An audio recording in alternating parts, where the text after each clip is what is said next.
السلام عليكم ورحمة الله وبركاته حبايب قلبي، سنة تالتة إعدادي وجينا لآخر جزء من مراجعة الترم الأول. وإن شاء الله كلكم تخشوا وكل واحد يجيب الدرجة اللي هو عايزها.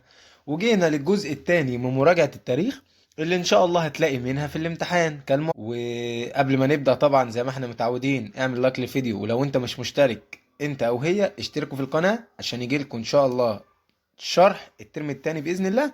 ويلا بينا نبدأ. ندخل بقى على نوعية أسئلة تانية، وبتقول إلى من تنسب الأعمال الآتية. هنبدأ بواحد.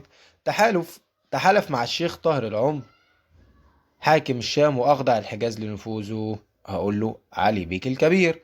اتنين. شكل أول وزارة برلمانية والتي عرفت بوزارة الشعب عام 1924. هقول له سعد زغلول.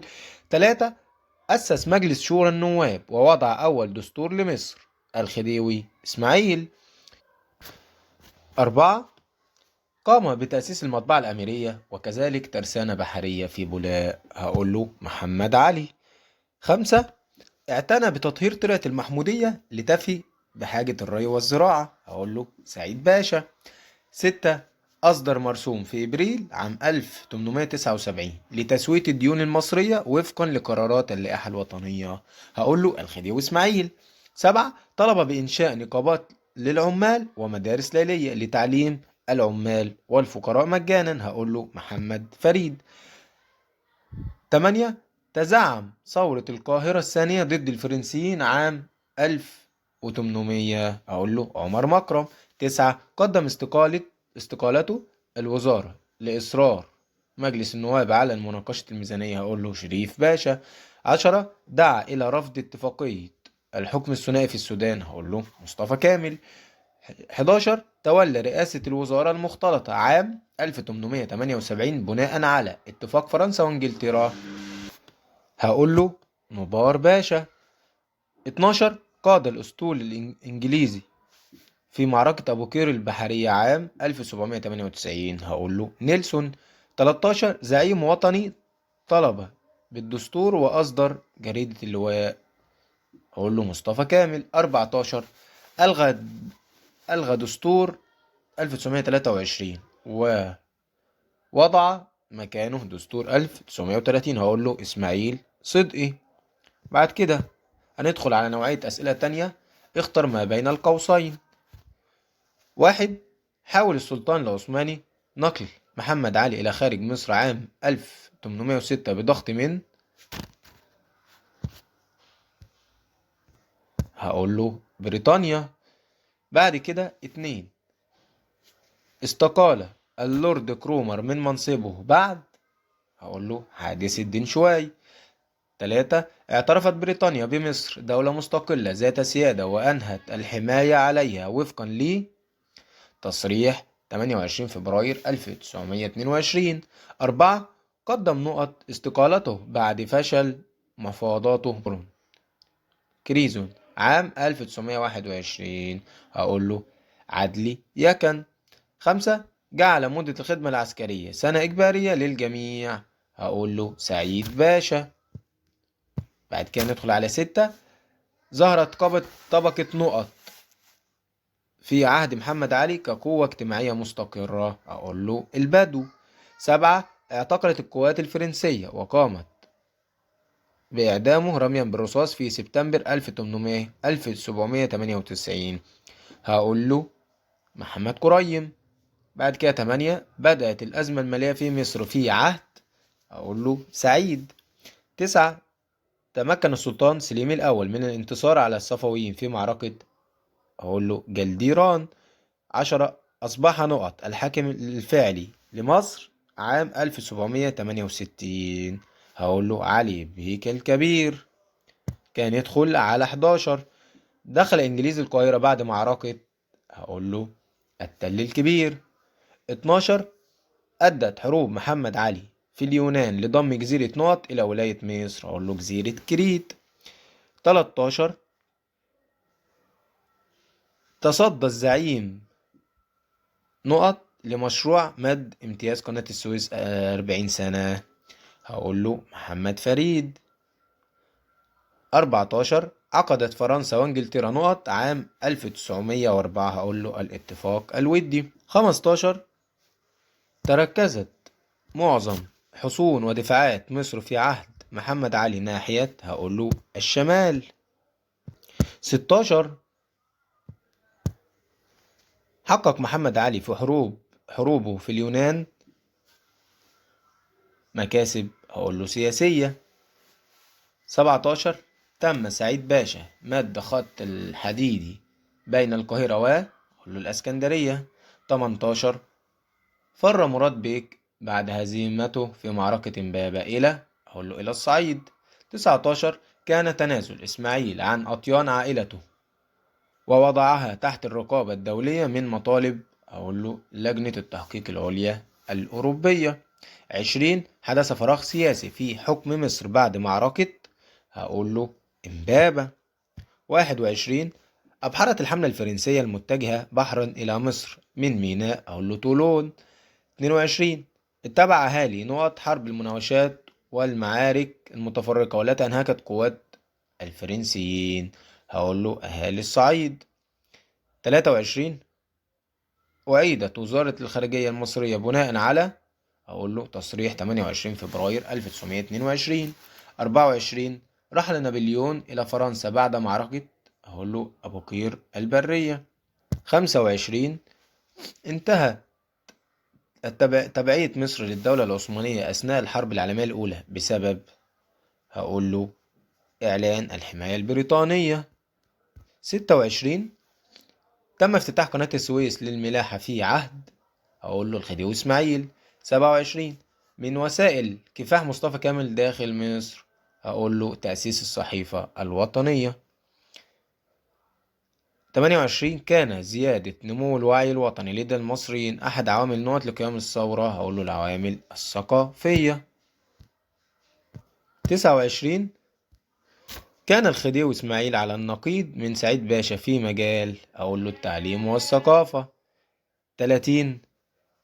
توقفت حركة النهضة التي بدأت في عهد محمد علي على يد عباس باشا الأول. بعد كده هندخل على نوعية أسئلة تانية مهمة جدا وهيجيلك منها وهي أسئلة بما تفسر. وهنبدأ على طول. 1. رحل نابليون إلى فرنسا سرا؟ هقول له بسبب تحالف الدول الأوروبية ضد فرنسا. 2. حروب محمد علي في اليونان؟ هقول له كانت بأوامر من السلطان العثماني للقضاء على ثوار الثورة الذين طلبوا باستقلال عن الدولة العثمانية. 3. هزيمة العرابيين في التل الكبير؟ هقول له بسبب إصدار السلطان العثماني منشورا بعصيان عرابي مما أضاع الروح المعنوية للمقاتلين المصريين وعدم تكافؤ القوى العسكرية بين قوات الاحتلال البريطاني والقوات المصرية. 4. مظاهرة عابدين 9 سبتمبر سنة 1881؟ هقول له خرج فيها الجيش والشعب لتقديم مطالب الأمة للخديوي توفيق، وأهم هذه المطالب كان إسقاط حكومة رياض باشا المستبدة وتشكيل مجلس نواب على النسق الأوروبي وزيادة عدد الجيش إلى 18 ألف جندي. 5.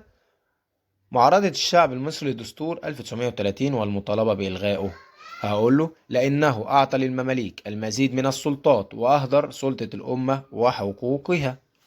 6. قيام ثورة القاهرة الأولى عام 1798؟ هقول له بسبب فرض نابليون ضرائب فاضحة على المصريين وقيام جنود الحملة الفرنسية بتفتيش البيوت بحثا عن الأموال وهدم أبواب الحارات لمطاردة عناصر المقاومة وهدم كثير من المباني والآثار والمساجد بحجة تحسين القاهرة. 7. إصرار شريف باشا على تأجيل مناقشة مجلس النواب للميزانية؟ أقول له لكي يتجنب الاصطدام بالدول الأوروبية. 8. فشل حركة علي بيك الكبير؟ هقول له بسبب انحياز نائبه محمد بيك أبو الدهب للسلطان العثماني واتفاقه مع الدولة العثمانية ضد علي بيك الكبير. 9. سؤال متوقع جاي 2023 بما تفسر قيام ثورة 1919؟ هقول له بسبب ازدياد نمو الوعي الوطني لدى المصريين والإجراءات العنيفة التي اتخذتها سلطات الاحتلال أثناء الحرب العالمية الأولى. وادعت إنجلترا وادعى إنجلترا وحلفائها أنهم تحارب من أجل حرية الشعوب واستقلالها.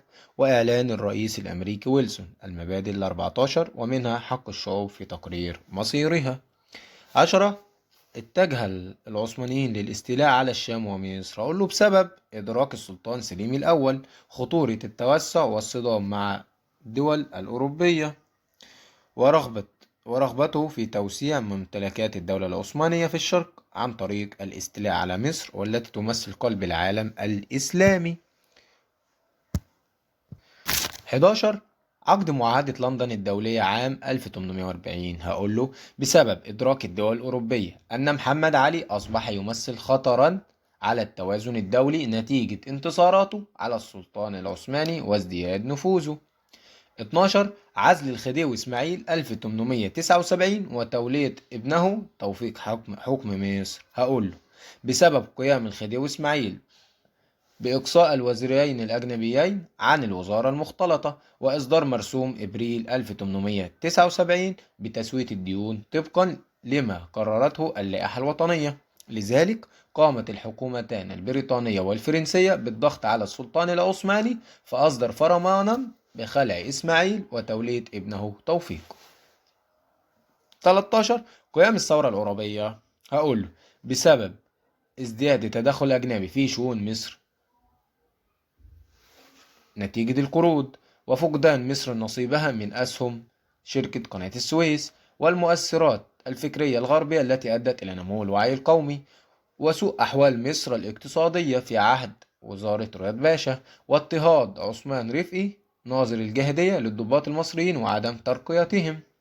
14. تدهور الصناعة في مصر أثناء الحكم العثماني. هقول له بسبب تدهور الزراعة وإرسال الدولة العثمانية لأمهر الحرفيين المصريين إلى الأستانة.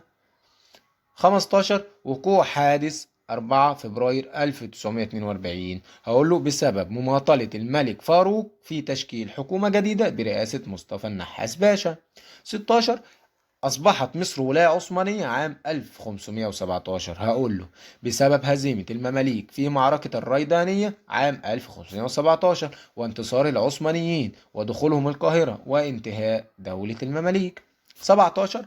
كانت شروط عقد الامتياز الثاني لحفر قناة السويس مجحفة للمصريين. هقول له لأنها كانت لصالح الشركات الأجنبية فكان من أهم شروطها تنازل الحكومة المصرية للشركة مجانا عن جميع الأراضي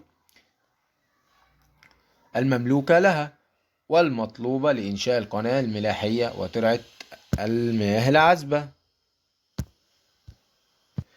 وللشركة الحق في فرض ما تشاء من رسوم على السفن التي تمر بالقناة الملاحية أو الترعة العذبة، و4 أخماس العمال من المصريين، وتحصل مصر على 15% فقط من صافي الأرباح مقابل الأراضي والامتيازات الممنوحة للشركة.